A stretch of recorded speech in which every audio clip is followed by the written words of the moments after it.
Hello students, myself doctor Ravi Parihar. आप सभी का मेरे इस यूट्यूब चैनल पर स्वागत है। पिछले वीडियो लेक्चर में हमने वॉल्वॉक्स के थैलस स्ट्रक्चर के बारे में स्टडी किया था कि किस प्रकार से वॉल्वॉक्स का जो थैलस है वो कॉलोनियल सिनोबियल थैलस हैं और उसके अंदर किस प्रकार से जो सेल्स हैं वो रहती हैं, आपस में जुड़ी हुई रहती हैं और किस प्रकार से वो पोलैरिटी शो करता है। ये सब चीज़ें हमने देखी थी। अब हम इस वीडियो लेक्चर के माध्यम से वॉल्वॉक्स में होने वाले रिप्रोडक्शन, जो कि दो प्रकार से हो सकता है, एसेक्सुअल रिप्रोडक्शन और सेक्सुअल रिप्रोडक्शन के बारे में स्टडी करेंगे। वॉल्वॉक्स में जनन अलैंगिक व लैंगिक विधियों से होता है। जो एसेक्सुअल रिप्रोडक्शन है वो वसंत एवं ग्रीष्म ऋतु में होगा, जबकि जो लैंगिक प्रक्रम है वो ग्रीष्म ऋतु के अंत में प्रारंभ होता है, यानी कि पहले आपका अलैंगिक जनन होगा, उसके बाद में जो है वो स्पीसीज में लैंगिक जनन होता है। अलैंगिक जनन या एसेक्सुअल रिप्रोडक्शन की अगर हम बात करें तो अलैंगिक जनन सिनोबियम के पिछले भाग में विकसित विशेष प्रकार की कोशिकाओं द्वारा होता है और जिन्हें एक स्पेसिफिक नेम दिया गया है गोनिडिया या गोनिडियम कहते हैं। यानी कि जो अलैंगिक जनन की जो कोशिकाएं होती हैं वो हमें पता था पोलैरिटी शो करता है। अग्रभाग में कॉलोनी के जो एंटीरियर एंड होता है वहां पर इसमें सेक्सुअल स्ट्रक्चर्स या गैमेटेंजिया नहीं बनती है, वो उसका एंटीरियर एंड होगा। और जो पोस्टीरियर एंड है उसके अंदर जो सेल्स हैं वो गैमेटेंजिया बनाती हैं, और ये हमने देखा था पिछले वीडियो लेक्चर में। और उन गैमेटेंजिया वाली सेल्स को गोनिडिया नाम दिया गया है या गोनिडियम कहते हैं। गोनिडिया अन्य कोशिकाओं की अपेक्षा बड़ी हो जाएगी, वह सघन कोशिका द्रव्य युक्त हो जाएंगी और इनमें जो सुस्पष्ट केंद्रक होता है, इनमें आई स्पॉट व फ्लैजिला का अभाव होगा। केंद्रक सुस्पष्ट होता है, आई स्पॉट और फ्लैजिला एब्सेंट होंगे। और प्रत्येक गोनिडियम की जीव द्रव्य में अनेक अनुदैर्ध्य विभाजन होंगे और इसके फलस्वरूप डॉटर कॉलोनी का निर्माण होता है। इसके फलस्वरूप क्या बनेगा भी? Daughter colony. अब डॉटर कॉलोनी का डेवलपमेंट किस प्रकार होता है इसके बारे में अगर हम अध्ययन करें तो डॉटर कॉलोनी जिस कोशिका में विकसित होती है उसे हमने क्या नाम दिया? गोनिडियम। सबसे पहले गोनिडियम के आकार में वृद्धि होगी। इसके पश्चात गोनिडियम में 3 अनुदैर्ध्य विभाजन होंगे और 3 अनुदैर्ध्य विभाजन होने के फलस्वरूप 8 कोशिकाएं बनती हैं और 8 कोशिकाएं एक कर्व्ड प्लेट में अरेंज्ड रहती हैं। और यह जो 8 सेल स्टेज है उसको प्लेकिया स्टेज बोलते हैं। और ये प्रश्न एग्जामिनेशन में बार बार पूछा गया है, what do you understand by plakea stage, या प्लेकिया स्टेज किस में पाई जाती है, प्लेकिया स्टेज क्या है? तो वॉल्वॉक्स की जो डॉटर कॉलोनी का फॉर्मेशन हो रहा होता है तो गोनिडियम के अंदर सबसे पहले 3 अनुदैर्ध्य विभाजन होंगे, उससे 8 सेल्स बनती हैं जो कि एक कर्व्ड प्लेट में अरेंज रहती हैं और ये 8 सेल स्टेज ही प्लेकिया स्टेज कहलाती है। ये देखें आप, सबसे पहले देखें ये जो पेरिफेरी के ऊपर जो सेल्स हैं उसमें से ये जो सेल है गोनिडियम कहलाती है। इसमें देखो फ्लैजिला एब्सेंट है, ये सेल बड़ी हो गई है दूसरी कोशिकाओं की तुलना में और फ्लैजिला इनमें से हट गए, इसको हमने गोनिडियम नाम दिया। ये पोस्टीरियर एंड के अंदर है सेल, है ना, सिनोबियम के। इस गोनिडियम के अंदर विभाजन होते हैं, तो एक से पहला विभाजन होगा तो 2 सेल्स बनेंगे, 3 विभाजन होंगे, दूसरा विभाजन होगा तो 2 से 4 बनेंगे और तीसरा विभाजन होगा तो 4 से 8 सेल बनेंगे। और ये जो 8 सेल स्टेज है एक कर्व्ड प्लेट के अंदर इस प्रकार अरेंज रहती है। ये प्लेट है देखो आप, तो इस स्टेज को हमने प्लेकिया स्टेज नाम दिया है। तो ये एग्जाम में पूछा जाता है। इन सेल्स में अब जिनको प्लेकिया स्टेज जो है 8 सेल्स जो है, इन सेल्स में, इन 8 सेल्स में एक एक और विभाजन होने से 16 सेल्स बन जाएंगी जो एक खोखले गोलक के रूप में व्यवस्थित रहती है। देखें आप, इन 8 सेल में, ये देखो 8 सेल हैं, इन विभाजन होने से देखो ये 16 सेल्स बन गई हैं। इन 16 सेल्स का जो मुंह है देखो वो अंदर की तरफ है, यानी कि जो एंटीरियर एंड है वो सेल्स का अंदर की तरफ है, गोलक के अंदर की तरफ। 8 दूनी 16 सेल्स बन गई हैं जो एक खोखले गोलक के रूप में व्यवस्थित रहती है। इस गोलक के अग्र ध्रुव पर एक छिद्र होता है जिसे हम फिलापोर कहते हैं, तुम्बिका रंध्र या फिलापोर। ये देखो इसके अग्र ध्रुव पर एक छिद्र होता है, ये वाला देखें आप, जिसे हमने क्या नाम दिया गया है? फिलापोर। ये भी प्रश्न बार बार पूछा जाता है। यह छिद्र सिनोबियम की परिधि की ओर दृष्ट होता है। देखो ये परिधि है, यहाँ पर पेरिफेरी है बाहर की तरफ, तो यहाँ पर ये छिद्र स्थित होता है।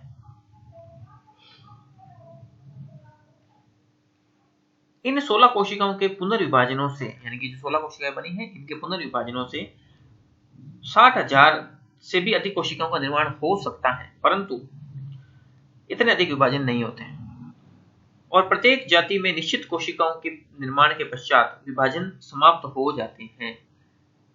अब मान लो एक निश्चित नंबर अटेंड करने के बाद में इन सेल्स के अंदर, क्योंकि इनमें मुंह अंदर की तरफ है और जबकि मुंह बाहर की तरफ होना चाहिए, तो इसका इन्वर्जन होता है, इन्वर्जन ऑफ कॉलोनी। कॉलोनी का मुंह जो है वो उल्टा करना पड़ता है। तो प्रतिलोमन यानी इन्वर्जन के प्रारंभ में गोलक के पिछले भाग अर्थात फाइलोपोर से विपरीत दिशा में, देखें गोलक के अपोजिट, यहाँ फाइलोपोर के अपोजिट विपरीत दिशा में एक कंस्ट्रिक्शन विकसित होता है और यह पिछले भाग की कोशिकाओं को फाइलोपोर की ओर धकेलता है। तो ये पिछले भाग की कोशिकाओं को फिलापोर ऊपर की तरफ देखो खींच रहा है, ये इस प्रकार से ऊपर की ओर धकेलता है। इसी समय फाइलोपोर और अधिक चौड़ा हो जाता है और गोलक के पिछले भाग की कोशिकाएं फाइलोपोर के द्वारा बाहर की ओर आ जाती हैं। इस प्रक्रिया को प्रतिलोमन कहते हैं। देखें आप, जैसे अपन मोजे को उल्टा करते हैं, मोजे को पकड़ करके जब हम मोजा उतारते हैं तो उल्टा हो जाता है, सीधा करने के लिए हम उसके अंदर हाथ डाल के मोजे को खींच के जैसे हम सीधा करते हैं, उसी प्रकार से ये फाइलोपोर ये अंदर जाएगा। देखो आप, यहाँ से इस तरफ जाएगा, यूं जाएगा तो ये उल्टा हो जाएगा। उल्टा होते ही सारी कोशिकाएं देखो ये उल्टी हो गई है, मुंह पहले अंदर की तरफ था, टुवर्ड्स अ पेरिफेरी हो गया है, तो ये इन्वर्टेड कॉलोनी बन जाती है। इसको बोलते हैं प्रोसेस को प्रतिलोमन। जिस प्रकार के हम बात की मोजे की, उस प्रकार से ही एक एग्जांपल देके मैं बता रहा हूँ आपको ये, तो इस प्रकार से ये इन्वर्टेड कॉलोनी बन जाती है। और ये जो प्रतिलोमन की प्रक्रिया है, उस प्रक्रिया तक संतति कॉलोनी की सभी कोशिकाएं नग्न होती हैं। यहाँ पर देखें आप, किसी प्रकार का कोई फ्लैजिलेटेड स्ट्रक्चर नहीं है। इसके पश्चात कशाभिकाएं तथा जिलेटिनी कोशिका भित्ति स्रावित कर लेती हैं। अब इसमें जिलेटिनी भित्ति और कशाभिकाएं जो है वो बन जाएंगी। इस प्रकार प्रत्येक गोनिडियम की कोशिका भित्ति से के भीतर एक डॉटर कॉलोनी का निर्माण होता है और एक पेरेंट सिनोबियम के भीतर एक साथ कई सारी डॉटर कॉलोनीज रह सकती हैं। ये जनक सिनोबियम के जिलेटिनी अदात्र जिलेटिनस मैट्रिक्स में स्वतंत्र रूप से तैरती हैं और इनका विमोचन जनक सिनोबियम के विघटन से अथवा सिनोबियम के एक स्थान पर निर्मित छिद्र द्वारा होता है। तो इस प्रकार इसमें एक कॉलोनी के अंदर यानी एक सिनोबियम के अंदर 2 से 4 पीढ़ियां तक भी पाई जा सकती हैं। तो ये एक एसेक्सुअल रिप्रोडक्शन का तरीका है, डॉटर कॉलोनीज का निर्माण, जो कि एग्जाम में पूछा जाता है। इसमें प्ले का स्टेज इंपॉर्टेंट है, इन्वर्जन ऑफ कॉलोनी कैसे होता है वो इंपॉर्टेंट है, फिलापोर इंपॉर्टेंट है। नेक्स्ट हम बात करेंगे इसमें सेक्सुअल रिप्रोडक्शन की। तो सेक्सुअल रिप्रोडक्शन जो होता है वो ग्रोइंग सीजन्स की समाप्ति पर होता है, यानी कि जब ये पूरा अपना वृद्धि अटेन कर लेती हैं, सेल्स के जो साइज है वो पूरा बड़ा हो जाता है, उसके बाद में लैंगिक जनन स्टार्ट होता है। और वॉलवॉक्स में यह विषम युग्म की प्रकार का, उगेमस प्रकार का होता है। और वॉलवॉक्स की कुछ जातियां तो होती हैं आपकी एक लिंगाश्रयी यानी कि डायोशियस, और कुछ होती है मोनोइशियस। उभयलिंगाश्रयी जो जातियां होती हैं जिसमें कि दोनों सेक्स ऑर्गन्स एक ही प्रेजेंट होंगे एक ही थैलस पर, उसमें ये प्रोटोएंड्रस होता है, यानी कि उसमें पुंपूर्वी होते हैं प्रोटोएंड्रस, यानी कि इनमें पुंधानी का निर्माण स्त्रीधानी से पहले होता है। जननांगों में विकसित होने वाली सेल्स जो होती हैं वो प्राय सिनोबियम के पिछले भाग में स्थित होती हैं, इन्हें हम गैमेटेंजिया कहते हैं। और प्रत्येक सिनोबियम में ये देखें आप, इनकी संख्या निश्चित होती है गैमेटेंजिया की। और नर तथा स्त्री युग्मक धानियां जो है वो क्रमशः एंथ्रिडियम और ओगोनियम, पुंधानी और स्त्रीधानी कहलाती है। देखें आप, ये एंथ्रिडिया है और ये ओगोनिया है। जो ओगोनिया होती है वो पेरिफेरी एकदम बाहर की तरफ होती है परिधि पर। सबसे पहले हम पुंधानी की बात करें तो पुंधानी में विकसित होने वाली सेल्स आपस में जो सेल्स होती हैं वो अमाप में बड़ी हो जाती है। जो पुंधानी में विकसित होती है ना, वो सेल्स अमाप में बड़ी हो जाएंगी और इनका की कशाभिकाएं भी रिड्यूस्ड हो जाती है। देखें डायग्राम में, जैसे ये कोशिकाओं को आपको एंथ्रिडियम में डेवलप होना है तो ये आकार में बड़ी हो जाती है दूसरी कोशिकाओं से, और इसका जो है वो फ्लैजिला भी रिड्यूस्ड हो जाते हैं। और ये साइटोप्लाज्मिक स्ट्रैंड्स के द्वारा समीपवर्ती कोशिकाओं से जुड़ी रहती हैं। देखो ये साइटोप्लाज्मिक स्ट्रैंड्स हैं, इनके द्वारा ये समीपवर्ती कई कोशिकाओं से जुड़ी रहती हैं।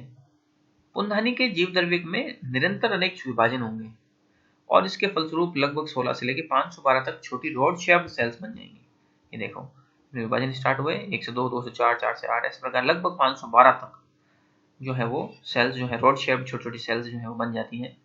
और इनका रूपांतरण जो जिस रॉड शेप्ड सेल्स हैं, ये सब सारी सेल्स नर जनन कोशिकाओं अर्थात एंथ्रोजॉइड्स में इनका रूपांतरण हो जाता है। ये सब एंथ्रोजॉइड्स या पुंमणु बन जाती हैं। और जो प्रत्येक पुंमणु होता है वो तर्कु रूपी स्पिंडल शेप्ड बाइफ्लैजिलेटेड स्ट्रक्चर होती हैं। ये देखें आप, स्पिंडल शेप्ड है और बाइफ्लैजिलेटेड स्ट्रक्चर है। कुछ जातियों में पुंमणु एक समूह में पाए जाते हैं तथा इनका विमोचन भी समूह में ही होता है, जबकि अन्य जातियों में जबकि अन्य जातियों में ये खोखले गोलक यानी कि होलो स्फेयर के रूप में व्यवस्थित होते हैं तथा अलैंगिक संतति कॉलोनी की भांति इन्वर्जन भी प्रदर्शित करते हैं। ये हो गया आपका डेवलपमेंट ऑफ पुंधानी और पुमणुओं का निर्माण। अब हम बात करेंगे उगोनियम की या अंडधानी की।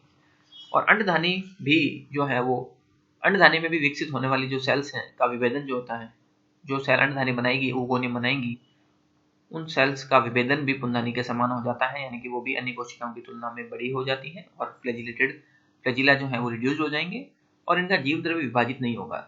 जबकि हमने देखा था पुंधानी में तो जीव द्रव्य विभाजित होकर के काफी छोटी छोटी रॉड शेप्ड शेल्स बना रहा था, यहाँ पर इनका जीव द्रव्य विभाजित नहीं होता है और परंतु कोशिका का माप में अन्य कोशिकाओं की तुलना में कई गुना वृद्धि हो जाती है। अंडदानी का आकार फ्लास्क रूपी भी हो जाता है। हमें पता है जो उगोनियम होती है वो फ्लास्क शेप्ड होती है और इस कोशिका का संपूर्ण जीव द्रव्य एक अकशापी हरा व गोल एग बनाता है। इस एग में एक बड़ा केंद्रक होता है, इसके अलावा एक क्लोरोप्लास्ट और भोज्य पदार्थों की प्रचुर मात्रा होती है। देखें आप इस प्रकार से ये उगोनिया है जो अन्य सेल से बड़ी हो गई है, काफी बड़ी हो गई है, एंथ्रेडियम से उगोनियम की स्ट्रक्चर काफी बड़ी है और इसके अंदर जो है वो जो जीव द्रव्य है वो विभाजित नहीं होगा और उसके अंदर एक इस प्रकार से मैच्योर एग का फॉर्मेशन जो ये है वो कर लेता है। और अब आप इसमें देखेंगे आगे रिप्रोडक्शन में निषेचन कैसे होता है। तो निषेचन के समय पुंमणु जो है वो तैरते हुए अंडदानी के समीप आते हैं और जो अंडदानी का जो मुंह होता है, जो मुख होता है, वो सिनोबियम की सतह के ऊपर होता है और पुंमणु अपने पतले भाग की ओर से यानी कि एंटीरियर जो एंड है, जो पतला भाग है जिसमें फ्लैजिला लगे होते हैं, उस भाग की ओर से इस मुंह में प्रवेश कर जाएंगे और एक पुंमणु एक अंडे से संयोजित हो जाइगोट बनाता है। वैसे तो कई सारे पुंमणु जो है वो उसमें एंटर करेंगे, लेकिन जो सबसे पहले जो फ्यूज होगा वो एक जो पुंमणु है वो एक एग से फ्यूज होकर जाइगोट का फॉर्मेशन कर लेगा और जाइगोट अपने चारों ओर एक 3 स्तरीय भित्ति बनाता है। देखें आप ये, तो यहाँ पर खूब सारे देखो ये ऊपर से यहाँ से इस मुंह से ये आगे पुंमणु, उन पुंमणु में से कोई भी एक पुंमणु जो है वो पहले जो फ्यूज होगा वो जाइगोट बना लेगा फ्यूज होके एग से, और जो जाइगोट है मैं चारों ओर एक 3 स्तरीय भित्ति का निर्माण करता है। युग्मनज की जो भित्ति होती है उसमें हेमेटोक्रोम की उपस्थिति के कारण जो जाइगोट है वो रेड कलर्ड आपको दिखाई देगा और ये एक लंबी अवधि तक डोरमेंट स्टेज में रहता है। डोरमेंट जाइगोट का विमोचन सिनोबियम के विघटन या सिनोबियम जब विकसित होती है तब हो जाएगा और विमुक्त युग्मनज जल कुंड यानी कि जो वाटर बॉडी है उसके तल पर बैठ जाता है, तो अनेक वर्षों तक वायबल जो है वो रहता है। नेक्स्ट इसमें है जर्मिनेशन ऑफ जाइगोट। जाइगोट का जर्मिनेशन किस प्रकार होता है, तो जो अनुकूल परिस्थिति आने पर युग्मनज का जो है वो अंकुरण हो जाएगा। जब अनुकूल परिस्थिति आएगी तो जाइगोट है वो क्या होगा भाई, अंकुरित होगा, जर्मिनेट होगा और सर्वप्रथम इसमें जो इसका जो द्विगुणित केंद्रक है, क्योंकि जाइगोट था तो वो दो एन हैप्लॉइड सेल से मिलकर बना था तो वो डिप्लॉइड है, तो डिप्लॉइड जो न्यूक्लियस है उसमें मियोटिक डिवीजन होगा और डिवीजन के फलस्वरूप जो एक्सोस्पोर है वो मेसोस्पोर फट जाएंगे बाहर वाले और एंडोस्पोर एक वेजिकल के रूप में बाहर आ जाएगा और युग्मनज का जो जीव द्रव्य है इस वेजिकल में ट्रांसफर हो जाता है। देखें आप, और उसके बाद में देखो पूरा जीव द्रव्य वेजिकल में ट्रांसफर हो गया। युग्मनज का जीव द्रव्य वेजिकल में आ जाएगा और विभिन्न जातियों में युग्मनज से नए सिनोबियम का विकास भी अलग अलग विधियों से होता है।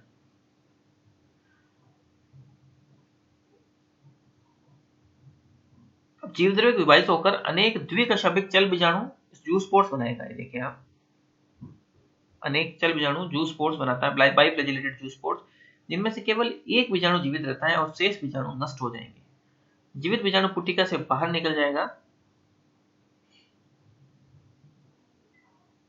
और स्वतंत्र रूप से तैरता है। इसका जीव द्रव्य विभाजित होकर लगभग 500 कोशिकाएं बनाता है जो एक होलो स्फेयर में व्यवस्थित रहती हैं। यह अलैंगिक संतति कॉलोनी एसेक्सुअल डॉटर कॉलोनी के समान प्रतिलोमन द्वारा नए सिनोबियम का निर्माण करता है। युग्मनज का संपूर्ण जीव द्रव्य एक द्विकशाभिक चल बीजाणु में परिवर्तित हो जाता है और यह चल बीजाणु अनेक विभाजनों द्वारा प्रतिलोमन द्वारा नया सिनोबियम बनाता है और इस विधि से निर्मित सिनोबियम में कोशिकाओं की संख्या प्राय कम होती है, परंतु 5 से 6 पीढ़ी तक निरंतर अलैंगिक जनन के पश्चात इसमें कोशिकाओं की संख्या समान संख्या पुनः स्थापित हो जाती है। इस प्रकार से युग्मनज का जो है विकास होता है। लास्ट है इसमें अल्टरनेशन ऑफ जनरेशन। तो वॉल्वॉक्स जो होता है वो उसका जीवन चक्र हैप्लॉन्टिक टाइप का होता है, इसका जीवन चक्र में जो द्विगुणित अवस्था होती है वो केवल और केवल जाइगोट के द्वारा प्रदर्शित की जाती है। चल बीजाणुओं के निर्माण से पूर्व वॉलोक्स की कोशिका केंद्रक में अर्धसूत्री विभाजन होते हैं और इस प्रकार निर्मित प्रत्येक अगुणित केंद्रक एक चल बीजाणु बनाता है, जो अंततः वॉलोक्स की कॉलोनी में विकसित होता है, जो अगुणित कोशिकाओं से निर्मित होता है। अतः वॉलोक्स के जीवन चक्र में एक द्विगुणित युग्मनज डिप्लॉइड जाइगोट के साथ एक हैप्लॉइड फेज का प्रत्यावर्तन होता है। इसे ही हम अल्टरनेशन ऑफ जनरेशन कहते हैं। देखा, वॉलोक्स के अंदर जो डॉटर कॉलोनी है वो इस प्रकार बनती है कि वॉलोक्स के अंदर पोस्टीरियर एंड में गोनिडिया बनती है, गोनिडिया के अंदर डॉटर कॉलोनी बनेगी और वापस उससे वॉलोक्स बन सकता है। जबकि सेक्सुअल रिप्रोडक्शन के अंदर सबसे पहले इसमें देखें आप एंथ्रीडियम और ओगोनियम बनेंगे, उस पे एंथ्रोजोइट्स बनेगा और ओगोनियम के अंदर एग सेल, दोनों फर्टिलाइजेशन होगा। जाइगोट जो है डिप्लॉइड बॉडी है, उसमें अर्धसूत्री विभाजन होगा, उससे जूस स्पोर्स बनेंगे और ये जूस स्पोर्स जुवेनाइल कॉलोनी का फॉर्मेशन करेंगे और वापस उसे सिनोबियम या वॉलोक्स का निर्माण करेंगे। इस प्रकार से इसमें अल्टरनेशन ऑफ जनरेशन है वो चलती रहती है वॉलोक्स के अंदर। Thank you. वॉलोक्स जो है अपना कंप्लीट होता है। नेक्स्ट क्लास में हम इडोगोनियम के थैलेस स्ट्रक्चर के बारे में स्टडी करेंगे। तब तक के लिए टेक केयर।